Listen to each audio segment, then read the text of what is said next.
Right যাব, mirror, signal and then turn. 2 হাত use করব।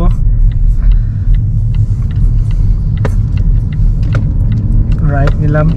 রাইট বা লেফট নেওয়ার পরে যদি তোমার কাছে দুটো লেনের অপশান থাকে, তাহলে যদি তুমি স্ট্রেট যাও always take the left lane, কারণ হচ্ছে রাইট লেনটা হচ্ছে ওভারটেকিং লেন।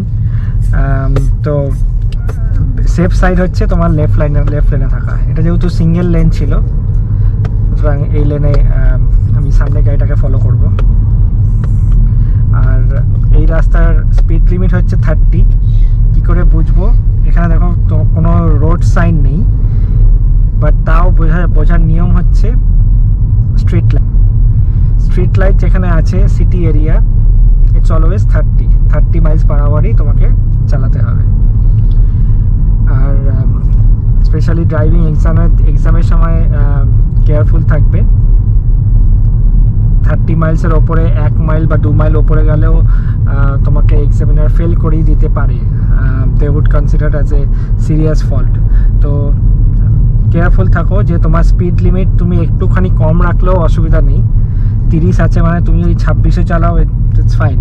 বাট 30 থেকে 32 হয়ে গেলে তোমাকে এক্সামিনার ফেল করে দিতে পারে।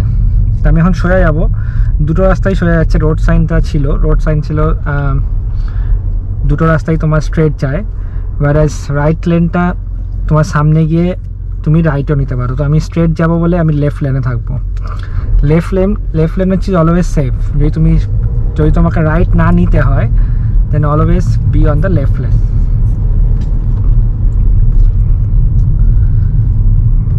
যেমন এই সামনে রাইট লেনটা আইদার তুমি সরে যেতে পারো অর তুমি রাইটে ঢুকতে পারো।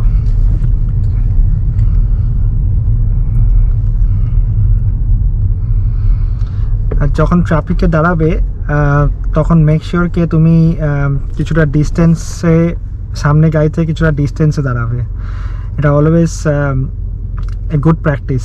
অ্যান্ড এক্সামিনার সেটা নোটিশও করে। তুমি যদি খুব কাছে চলে যাও, they would consider as a minor fault. Serious fault হবে না অবভিয়াসলি, বাট মাইনর ফল্ট তোমাকে দিতে পারে। সুতরাং যতটা পারবে সামনে গাড়ি থেকে সেফ ডিস্টেন্সে তুমি স্টপ করবে। এই লেনটা যেমন দেখাচ্ছে, আইদার রোড সাইন দেখাচ্ছে তুমি go straight or take left. তো আমি স্ট্রেট যাব, সামনে থেকে আমি লেফট নেব। তো আগে আমি দেখব মিরর, দেন সিগন্যাল দেব, দেন আমি টার্ন নেব। Always follow this mirror, signal and manoeuvre. এটা খুব ইম্পর্টেন্ট। এটা যদি তুমি ফলো না করো, তোমাকে কিন্তু সিরিয়াস ফল্ট হিসাবে কনসিডার করতে পারে।